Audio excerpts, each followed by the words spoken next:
भक्तों के आप जानते हैं कि अपरा एकादशी के दिन अगर आप सिर्फ एक छोटी सी चीज गाय माता को खिला दें तो आपके घर में ऐसा धन वर्षा का योग बन सकता है कि लोग पूछेंगे अचानक किस्मत कैसे बदल गई। भक्तों, आज जो मैं आपको बताने जा रहा हूँ यह कोई साधारण उपाय नहीं है। यह शास्त्रों में छुपा हुआ वह रहस्य है जिसे बहुत कम लोग जानते हैं। और अगर आपने इसे सही तरीके से कर लिया तो पूरे साल माता लक्ष्मी की कृपा आपके घर से जाएगी ही नहीं, लेकिन अगर आपने इसमें छोटी-सी भी गलती कर दी तो लाभ की जगह हानि भी हो सकती है। इसलिए वीडियो को अंत तक ज़रूर देखना, क्योंकि अंत में मैं आपको एक ऐसा सवाल-जवाब बताऊँगा जो आपके सारे भ्रम दूर कर देगा। भक्तों, हमारे सनातन धर्म में गौ माता को सिर्फ पशु नहीं माना गया, बल्कि उन्हें सभी देवी-देवताओं का निवास स्थान बताया गया है। कहा जाता है जहाँ गौ माता रहती है वहाँ अपने आप ही सकारात्मक ऊर्जा, सुख और समृद्धि आने लगती है। गौ सेवा से बड़ा कोई पुण्य नहीं और गौ का अपमान सबसे बड़ा पाप है। भक्तों, आपने देखा होगा कुछ लोग बहुत मेहनत करते हैं लेकिन फिर भी पैसा टिकता नहीं, और कुछ लोग कम मेहनत में भी धनवान बन जाते हैं। ऐसा क्यों? क्योंकि उनके जीवन में गौ कृपा होती है। भक्तों, पर एकादशी को पापों को नष्ट करने वाली एकादशी कहा गया है।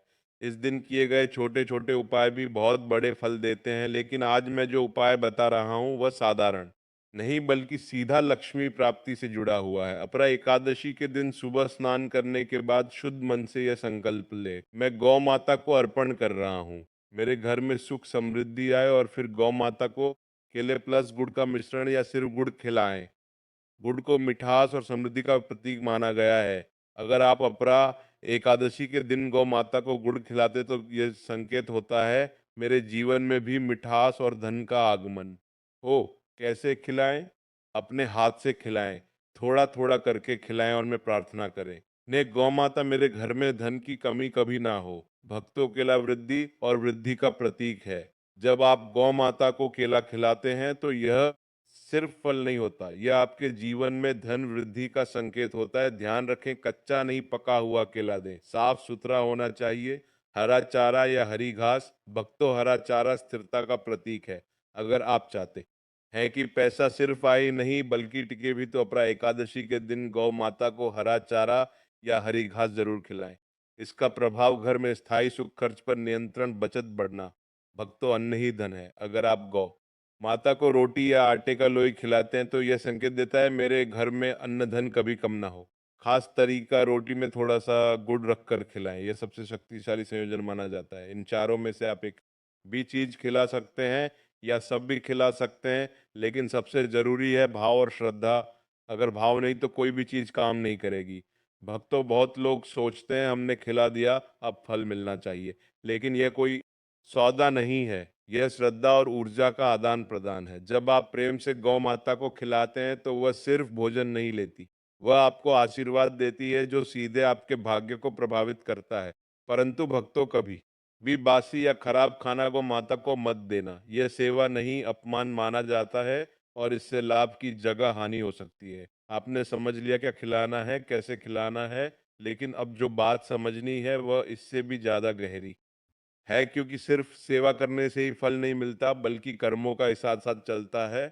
और यहीं पर बहुत लोग गलती कर बैठते हैं। भक्तों, गौ माता को सताना, मारना या उन्हें अनदेखा करना यह केवल एक गलत व्यवहार नहीं है, यह गंभीरतम दोष बन जाता है। जिस घर में गौ का अपमान होता है वहां लक्ष्मी टिकती नहीं। यह संसार एक नियम पर चलता है, जैसा कर्म वैसा फल। अगर कोई व्यक्ति गौ माता को मारता है, उन्हें भूखा रखता है या उन्हें तिरकार से देखता है तो उसका प्रभाव सिर्फ उसी तक सीमित नहीं रहता, वह उसके परिवार और आने वाली पीढ़ियों तक जाता है। भक्तों, शास्त्रों में बताया गया है हमारे कर्म सिर्फ हमारे नहीं होते, वे हमारे पूर्वजों और वंश से भी जुड़े होते हैं। अगर किसी वंश में गौ माता का अनादर हुआ है तो उसके परिणाम आने वाली पीढ़ियों को भी भुगतने पड़ सकते हैं। इसका असर कैसे दिखता है? घर में हमेशा पैसों की कमी, बिना कारण कर्ज बढ़ना, मेहनत के बाद भी सफलता ना मिलना, घर में अशांति और तनाव। भक्तों, लोग सोचते हैं हम तो ठीक हैं, फिर भी समस्या क्यों? कारण कभी कभी पिछले कर्म और पूर्वजों के दोष भी होते हैं। भक्तों, एक परिवार था, सब कुछ था, पैसा, घर, सम्मान, लेकिन धीरे धीरे व्यापार गिरने लगा, कर्ज बढ़ गया, घर में कलह शुरू हो गई। जब किसी संत से उन्होंने पूछा तो पता चला उनके पूर्वजों ने कभी गौ माता को बहुत कष्ट दिया था और वही कर्म अब उनके जीवन में परिणाम दे रहा था। यह सुनकर वे टूट गए, लेकिन उन्होंने हार नहीं मानी। उन्होंने गौ सेवा शुरू की, रोज रोटी खिलाने लगे, गौशाला में दान किया। धीरे धीरे सब कुछ वापस आने लगा। तो अब सबसे जरूरी बात, अगर किसी से गलती हो गई हो या पता नहीं कि पूर्वजों ने क्या किया तो क्या करें, उसका रोज एक रोटी गौ माता को दे, हफ्ते में एक बार गुड़ खिलाएं, समय समय पर गौशाला में दान करें और मन से क्षमा मांगे। ये गौ माता जाने अनजाने में हुई गलती के लिए क्षमा करे। सिर्फ मारना ही पाप नहीं है। अगर आप किसी भूखी गौ माता को देखकर भी अनदेखा कर देते हैं तो यह भी एक प्रकार का दोष बन जाता है, क्योंकि सेवा का अवसर मिलने पर भी ना करना, यह भी कर्म जुड़ता है।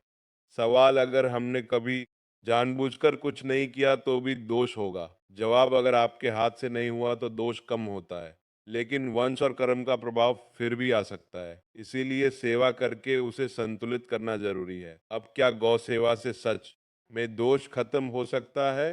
भक्तों, पूरी तरह खत्म हो या ना हो, लेकिन उसका प्रभाव जरूर कम होता है और जीवन में सुधार आने लगता है। गौ माता कुछ नहीं मांगती, ना बड़ा भोजन, ना कोई दिखावा। उन्हें सिर्फ थोड़ा सा प्रेम चाहिए और बदले में वह आपको आपके जीवन की दिशा बदल सकता है। और भक्तों, आपको समझ में आने लगा होगा कि सेवा, कर्म और भाग्य तीनों एक दूसरे से जुड़े हुए हैं।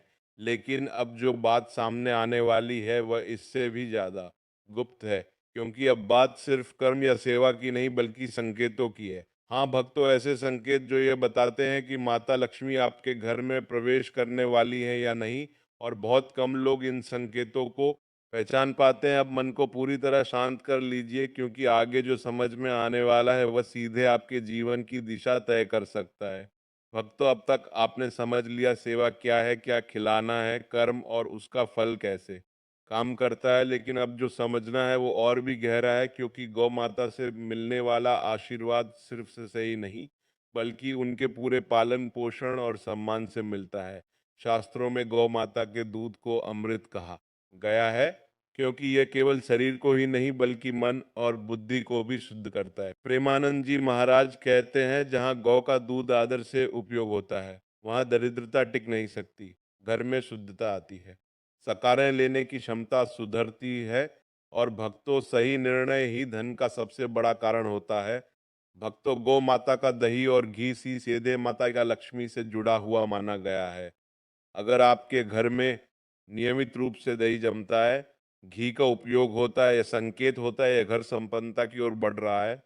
परंतु ध्यान रखने वाली बात, दूध दही का कभी अपमान ना करें, बर्बाद ना करें, हमेशा कृतज्ञता के साथ उपयोग करें। अब सबसे महत्वपूर्ण बात, गौ माता से भी ज्यादा उनके बछड़े की सेवा को पुण्यदायक माना गया है। क्यों? क्योंकि बछड़ा भविष्य का प्रतीक है, और जो भविष्य की सेवा करता है उसका भविष्य कभी कमजोर नहीं होता। बछड़े को प्यार से सहलाएं, उसे पहले दूध पीने दें, उसे भूखा ना रखें। यह छोटा सा कार्य आपके जीवन में अप्रत्याशित धन वृद्धि का कारण बन सकता है। भक्तों, बहुत लोग सेवा तो करते हैं लेकिन एक चीज भूल जाते हैं, सफाई। अगर आप गौ माता की सेवा करते हैं लेकिन उनका स्थान गंदा है तो समझ लीजिए आधा पुण्य वहीं समाप्त हो जाता है। जहाँ स्वच्छता होती है वहीं लक्ष्मी का वास होता है। जब आप गौ माता का पालन करते हैं, उनका दूध, दही सेवा आदर से करते हैं, तो आपके जीवन में तीन चीजें बदलती हैं। घर में सकारात्मकता आती है, पुराने दोष कम होने लगते हैं, सही निर्णय आने लगते हैं, और यही तीनों मिलकर धन को आकर्षित करते हैं। भक्तों, लोग सोचते हैं कोई टोटका कर लो और पैसा आ जाएगा, लेकिन असली धन वही पाता है जो सेवा, सम्मान और संतुलन समझता है। अब तक आपने जो सुना वह कोई साधारण ज्ञान नहीं था, यह जीवन को बदलने वाला मार्ग है। आपने समझा क्या खिलाना है, कैसे सेवा करनी है, कौन से कर्म आपको ऊपर उठाते हैं और कौन सी गलतियां आपको पीछे ले जाती हैं। लेकिन अब जो समझना है वह सबसे अंतिम और सबसे महत्वपूर्ण सत्य है। भक्तों, गौ सेवा कोई उपाय नहीं है, यह जीवन जीने का तरीका है। जब तक आप इसे सिर्फ धन पाने का साधन मानते रहेंगे तब तक इसका पूरा फल नहीं मिलेगा। लेकिन जिस दिन आपने इसे प्रेम और कर्तव्य मान लिया, उस दिन से आपका भाग्य बदलना शुरू हो जाएगा। गौ माता का आशीर्वाद कैसे काम करता है? बहुत लोग पूछते हैं, आशीर्वाद दिखता क्यों नहीं? सुनिए ध्यान से, गौ माता का आशीर्वाद अचानक चमत्कार नहीं करता। वह धीरे धीरे आपकी किस्मत को सही दिशा में मोड़ता है। कैसे? अचानक सही अवसर मिलना, सही लोगों से मिलना, गलत फैसलों से बचना, घर में शांति आना और भक्तों, यही सब मिलकर धन और सफलता का रास्ता बनाते हैं। आज का इंसान सिर्फ धन चाहता है, लेकिन अगर धन के साथ शांति ना हो तो वह धन भी दुख का कारण बन जाता है। गौ सेवा आपको सिर्फ पैसा नहीं देती, वह आपको देती है संतोष, सुख और मन की शांति। और जब ये तीनों मिल जाए तो धन अपने आप आकर्षित होता है। अगर आप सेवा करते हैं लेकिन अहंकार आ गया, दिखावा आ गया, तो समझ लेना वही सेवा धीरे धीरे समाप्त हो जाएगी। इसीलिए हमेशा विनम्र रहना और सेवा को गुप्त रखना।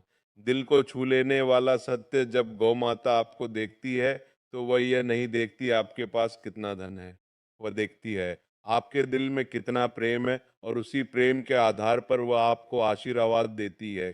तो भक्तों, अब सब कुछ स्पष्ट है। सेवा करो, सम्मान करो, स्वच्छता रखो और प्रेम से जुड़ो। धीरे धीरे आपका जीवन बदल जाएगा और एक दिन ऐसा आएगा जब आप खुद महसूस करेंगे सच में गौ कृपा से सब कुछ संभव है। अंतिम प्रार्थना है, गौ माता हम सब पर अपनी कृपा बनाए रखें, हमारे जीवन से दुख और दरिद्रता को दूर करे और हमें सही मार्ग पर चलने की शक्ति दे। तो भक्तों, अगर आप भी चाहते हैं कि माता लक्ष्मी की कृपा आपके घर में हमेशा बनी रहे और अपरा एकादशी का पूरा पुण्य आपको प्राप्त हो, तो इस वीडियो को लाइक जरूर करें, कमेंट में जय मां लक्ष्मी लिखकर अपनी श्रद्धा प्रकट करें और चैनल को सब्सक्राइब करना बिल्कुल ना भूलें, क्योंकि ऐसी ही दुर्लभ और चमत्कारी जानकारियां हम आपके लिए लेकर आते रहते हैं। राधे राधे।